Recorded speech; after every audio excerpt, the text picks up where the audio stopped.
There you go. What's up, every pony? It's me, Chase, LPP, and today, Velma embarrassed me.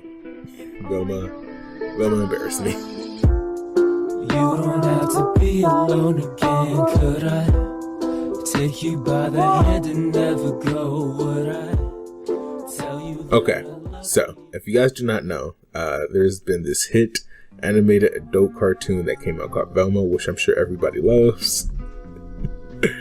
But yeah, it released recently, semi-recently. It's been about 3 weeks, right?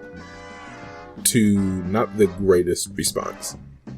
If you guys are subscribed to this channel, if you watched any of my other videos, I think there's 2 videos that we're going to pinpoint real quick that I think very greatly relates to what this video is going to be about. The first one being my She-Hulk video. I was a She-Hulk short, so I wouldn't be surprised if people missed it. It's in the shorts tab, where I defended She-Hulk from certain criticisms, but also giving criticisms on my own.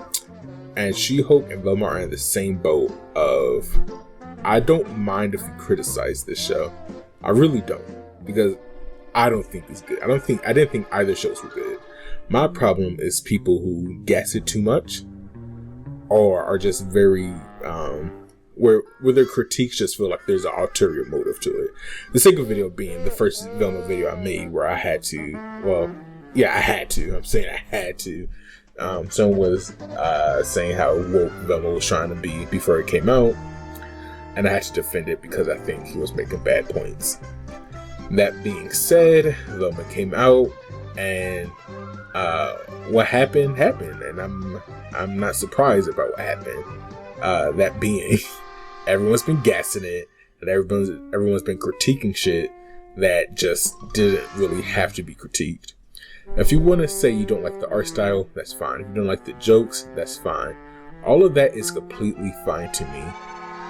What I'm not the biggest fan of is people gassing it. I don't know other word to say. The gassing how bad it actually is. There's been this thing going around where it's like people voted worse than Dragon Ball Evolution. Velma is not that bad. I get it. Maybe you don't like what they did with the characters. Maybe you don't like the jokes. Maybe you don't like Mindy. That's all completely fine. It is not that fucking bad. I think this show has been mid to below mid. It has not been one of the worst things ever created. let's be real here, please. Let's be for real. Another thing that I've heard a lot, and that I will I need to put my foot down on this, is that this show is not woke. I need you guys to understand what the fuck woke means. There has been multiple jokes, anti-quote-unquote woke jokes, whatever you want to say, for you to still sit here and say that this cartoon is woke. The one that pops up to my head very easily is that they made a Me Too joke.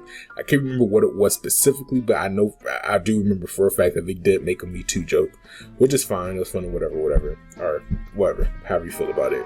But either way, I feel like the Me Too joke is like just one of many examples you could get from these episodes thus far. So for anyone to still sit here and say that this cartoon is woke are just lying to themselves. I'm gonna say it. I think people like to say that this cartoon is woke specifically because 3 out of the 4 main characters, the Mystery Incorporated characters, are people of color now instead of just all being white. We could argue up and down the wall on that, but any other way, if you think that because 3 out of 4 of them are people of color now, I need you to ask yourself, how is that woke? Because skin color is not wokeism. I think maybe, just maybe, you are racist. But either way, I think that's all I really have to say about people bad mouthing about it. Now let's get to how I feel about this hit cartoon known as Velma. As I've said in the last video, I'm a huge fan of Scooby-Doo. A huge fan. Scooby-Doo is like my favorite franchise of all time, bar none. Like it's quite literally, there's no other franchise that comes close to it. That being said, I made the argument that when it comes to franchises like these, most not Warner Brothers, but most Scooby-Doo, no, Scooby-Doo's not Hanna-Barbera. Is it? Fuck. See, now I'm a fake Scooby-Doo fan. Guys, I'm tired. I'm saying I'm making this video while I'm very tired. But when it comes to when it comes to shit like Scooby-Doo, Looney Tunes, comic book characters, my argument is that those are made to be reimagined all the time. That's how they have their staying power. Believe it or not. Like, I'm pretty sure, call me wrong, I'm pretty sure that, like, no one ever thought about Shaggy and Velma getting together at all until Mystery Incorporated came out, right? Like, let's be real here. But, like, these things are meant to be reimagined. Or, like, fuck, what's that? I can't think of the name. But that Scooby-Doo, the comedy one, but had, like, ugly art. I'm pretty sure a lot of people didn't like that show when it first came out. And I'm pretty sure if anybody out there, I want to say Be Cool Scooby-Doo is the name. If anyone who didn't like Be Cool Scooby-Doo or still don't, I implore you to go rewatch it. I'm telling you, it's always been good. Just, get over the art. But all these shows have to be reimagined. That's how they stay fresh. That being said, I think the writers, I feel like they had, I don't know how to explain it. I think they somehow did it in a way that still doesn't work. Because when I say that the characters are supposed to be reimagined, whatever, I think I always still mean that you should have what makes these characters good within them. I'm gonna get to that a little bit later. What Scooby-Doo is officially like, what Scooby-Doo at its core is about. But we'll get to that a little bit later. First things first, I want to say that me personally, I don't think the show is like not funny.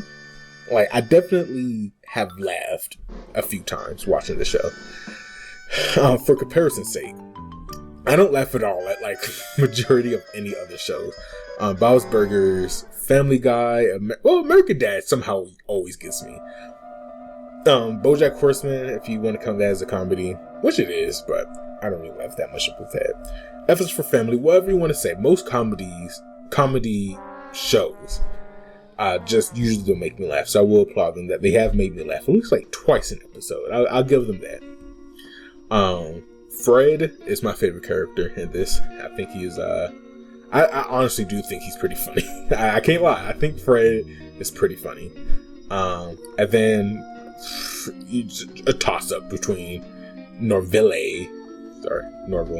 and Daphne, but Velma is definitely last. Velma is quite literally the worst character on this show, which is very bad to see when your main character is the worst character of the show. And she also gets of course, because she's the main character, she gets most of the attention. If this was a Mystery Incorporated show in the sense of they were focused on all four of them, so they like kind of split up the time more, I think Velma would be more consumable, I guess. Because how she is right now, I can't stand watching her. I think she's the worst. I also think, I don't want to like make this too personal, but I also think this is just the Mindy effect. I think every character Mindy writes for is just a self-insert in some way, shape, or form that all act exactly the same way. Now, I think I'll just be flat out. I think all of her characters think that they're like this ugly Indian girl. And I feel like she won't stray away from that stereotype. I think it's very annoying. And yeah. Any other way, I think Velma's the worst. And then it doesn't really matter for the rest. And that's all I really have to say about this. The story isn't really that intriguing. I think, no, actually, no, let me say this. I think it's intriguing on the very bare bones that any mystery is intriguing, right? Us as human beings, we always want to get the answer to something. So for the simple fact that it's a mystery that they propose that we don't know the answer to, has made me think, man, I really want the answer to this. And that's about it. I don't really care about how they get there. I don't really care about the characters that they meet along the way. I don't care about any of the references, whatever. I don't care. I just want to get the answer to the question of what happened to Velma's mom, the main mystery. And also, who's killing all these girls? Which, yeah, they're doing, I don't know. I feel like they're doing a bad job balancing the two mysteries. Are they connected? I don't fucking know. The end of the way, back to what I was saying, these characters, are they're the characters by name only. I don't like to say that a lot, but they are. Like, if we want to do like the Goo Goo Gaga ones that everyone else has, Shaggy doesn't really seem that much of a glutton. Fred is completely different. Daphne is also very different. And Velma, even though she is still smart and likes mysteries, I guess, even Velma is just completely different. Like none of these characters really resemble the source material, I guess, in any way, shape, or form, minus the names. Which is annoying. Also, it's annoying that everyone who works on the show obviously does not like cartoons. They do not like animation. They do not appreciate animation. They do not respect animation. It's really annoying. But any other way, sorry. Let me go back on topic. I think if you try to strip everything away from the franchise Scooby-Doo, it's a story about friendship as much as it is about mysteries. For all of them, all 5. No, we're just going to use Scooby-Doo in general. For all 5 of them, Scooby, Shaggy, Velma, Daphne, Fred, all 5 of them, it's all about their friendship. Sometimes even more than the mysteries. It's about how all these people who are so different from each other, all 5 of them, are still able to use their differences and their weaknesses for their benefits to each other to solve the mystery. They view themselves as equals, even though they all are so different, all have their very glaring weaknesses. And that's really what Scooby-Doo is about. And they do not, I just don't think the creators of Velma, the writers, whoever, I don't think they understand that's what Scooby-Doo is about. I'll be fine if these were the exact same characters. I think they act exactly the same way, as long as they understood like what makes Scooby-Doo. I don't think they understand. That's why when I'm watching this show about Velma, about to form the Mystery Incorporated, well, I can't see it happening, because like that, what the core beliefs of Scooby-Doo is not being shown in this cartoon. But yeah, that's all I really have to say about this. I give it a 4. I give it a 4. I think it's funny enough, I guess. I'll probably watch it week to week because I'm just that big of a Scooby-Doo fan. But yeah, when it comes to like the Scooby-Doo property, it's not the best at all. Anyway, so yeah, if you guys like this video and you're new to the channel, hit the like button and subscribe. I'll see you guys next time. This is Chase of PP signing off. Peace.